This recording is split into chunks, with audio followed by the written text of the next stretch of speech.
এই মুহূর্তে আমাদের সঙ্গে টেলিফোন লাইনে রয়েছেন সংগ্রামী যৌথ মঞ্চের সুমন বিশ্বাস। সুপ্রিম কোর্ট থেকে এবার বলে দেওয়া হলো আগামীকালের মধ্যেই যারা দাগী তাদের তালিকা প্রকাশ করতে হবে, বিষয়টি কিভাবে দেখছেন?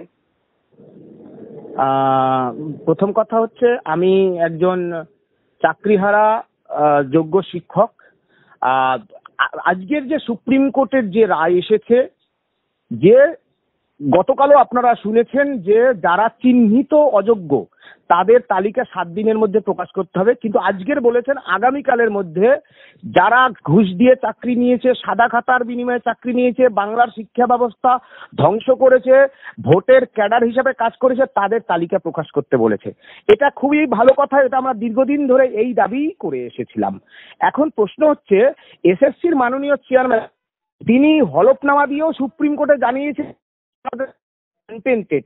তাহলে যেখানে টেন্টেডদের তালিকা দেওয়া হচ্ছে, বাকি তারা তো আনটেন্টেড, তাদের তালিকা সুপ্রিম কোর্টে নিয়ে গিয়ে কেন প্রত্যেক যোগ্যজনের চাকরি বাঁচানো হচ্ছে না? কেন রাজ্য সরকার নিজেদের চাকরি চুরির দুর্নীতি মুছে ফেলার জন্য পরীক্ষায় বসানোর ব্যবস্থা করছে? সুতরাং আমাদের বক্তব্য পরিষ্কার, আমরা খুশিও নই অখুশিও নই। আমাদের দীর্ঘদিনের যে দাবি, দীর্ঘদিনের যে লড়াই, আইনি লড়াই, রাস্তার লড়াই, যে যারা চিহ্নিত অযোগ্য তাদের তালিকা প্রকাশ হোক। ভালো কথা, বাকি যারা রইল তারা আনটেন্টেড, যদি তারা আনটেন্টেড হয় তাদের তালিকা সুষ্ঠু এবং নিখুঁত তালিকা সুপ্রিম কোর্টে দিয়ে যোগ্যদের চাকরি। আজকের দিনে আমাদের এই বক্তব্য এবং এই দাবিতে আপনারা জানেন আগামী ডিসেম্বর এসএসসি অভিযান, সে আন্দোলন নির্দিষ্ট সময় সূচি মেনে হবে। শীর্ষ আদালতে বারবার প্রশ্ন করা হচ্ছে এসএসসি কে, অযোগ্য প্রার্থীদের জন্য তারা কেন হাইকোর্টে যাচ্ছে? না, এখানেই তো দেখুন না কি হয়। এই যোগ্য এরা কেন অযোগ্য? এরা তো রেড চার্টে 10,15,000 চাকরি নিয়েছে। সুতরাং রাজ্য সরকার, হাইকোর্টের সিঙ্গেল বেঞ্চ, ডিভিশন বেঞ্চ এই অযোগ্যদেরই পাশে। যদি আমাদের মামলার, যদি এসএসসি 2016 প্যানেলের মামলার শুনানি দেখেন, সেখানেও ছত্রে ছত্রে রাজ্য সরকার কেবলমাত্র অযোগ্যদের বাঁচাতে চেয়েছে। যারা যোগ্য আছে আমাদের মতো তাদেরকে ঢাল হিসাবে ব্যবহার করে এই অযোগ্যদেরই কেবলমাত্র চেষ্টা করেছে। কারণ এরা ভোটের ক্যাডার হিসেবে কাজ করেছে, এরা কোনো নেতাদের আত্মীয়, সাদা খাতা দিয়েছে, এরা ঘুষ দিয়েছে, ভাবে এরা দুর্নীতি করেছে, আপনারা দেখেছেন, এরা র্যাংজাম করে। এদেরকে বাঁচানোর জন্য এদের এত মায়া। তার কারণ আপনারা, তার কারণটা কেন আগামী 7 দিনের মধ্যে দেখতে পাবেন।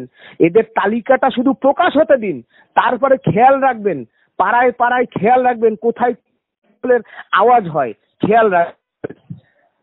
আচ্ছা সুমন বিশ্বাস, এই যে সুপ্রিম কোর্ট প্রথমে বলল 7 দিন সময় দিয়েছিল, তার মধ্যে দাগীদের যে তালিকা সেটা প্রকাশ করতে হবে, এরপর আবার সেই রায়ের পরিবর্তে আবার রায় দেওয়া হলো আগামীকালের মধ্যেই দিতে হবে। কোথাও গিয়ে আপনাদের বারে বারে যে ধর্ণা, আপনাদের বারে বারে যে মিছিল সমাবেশ, এগুলো প্রভাবিত করছে এবং আপনাদের কথা কোথাও গিয়ে আরো জোরালো ভাবে কি প্রভাবিত করছে রায়কে? অবশ্যই।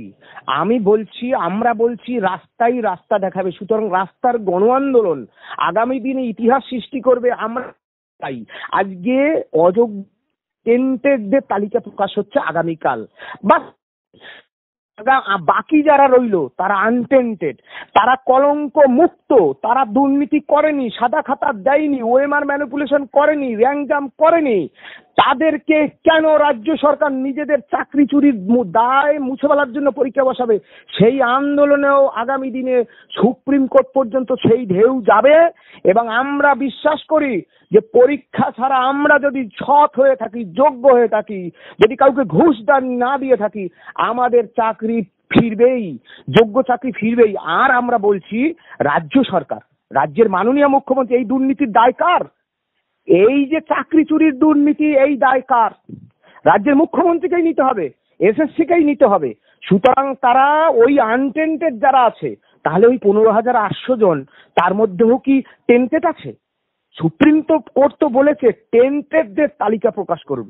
তাহলে বাকি যারা হচ্ছে আনটেন্টেড, সেই আনটেন্টেডদের তালিকা রাজ্য বিধানসভায় জরুরি অধিবেশন ডেকে আইন প্রয়োগ করে সব প্রয়োগ করে যোগ্যদের চাকরি ফেরাক রাজ্য, অন্যথায় আমরা আত্মত্যাগের জন্য প্রস্তুত ম্যাডাম। আপনাকে বলছি, আমাদের অনেক কষ্টের চাকরি, সেই চাকরি ফিরে পাওয়ার জন্য শান্তিপূর্ণভাবে যে কোনো রকম আন্দোলনের জন্য আমরা প্রস্তুত, যার ঢেউ সুপ্রিম কোর্ট পর্যন্ত যাবে।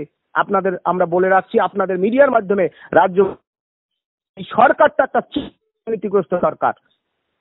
সুপ্রিম কোর্টের এই রায় আপনাদের কতটা স্বস্তি দিচ্ছে, আপনি কি বলবেন? দেখুন, আমরাও বিচার ব্যবস্থার প্রতি সবসময় আস্থা, বিচার ব্যবস্থা আমরা ভগবানের চোখে দেখি। ভগবান যদি সেই ভক্তের মানে কি বলবো, সেই ভগবান যদি ভক্তকে না দেখে, ভক্তের অনেক সময় অভিমান হয়। আমরা বিচার পাচ্ছি না, আবার পাচ্ছি না। কিন্তু সুপ্রিম কোর্ট যেখানে আছেন যে আপনি অযোগ্য যারা টেন্টেড তাদের তালিকাটা প্রকাশ করুন, তা supreme court on the same কেন বলছেন যারা কলঙ্কিত শিক্ষক, যারা দুর্নীতি করেনি, ছাতা খাতা দেয়নি, তাদের তালিকাটা আপনি প্রকাশ করুন। তাদের তালিকা যা করবে না তাদের বিরুদ্ধে কেন ব্যবস্থা নিচ্ছে না সুপ্রিম কোর্ট?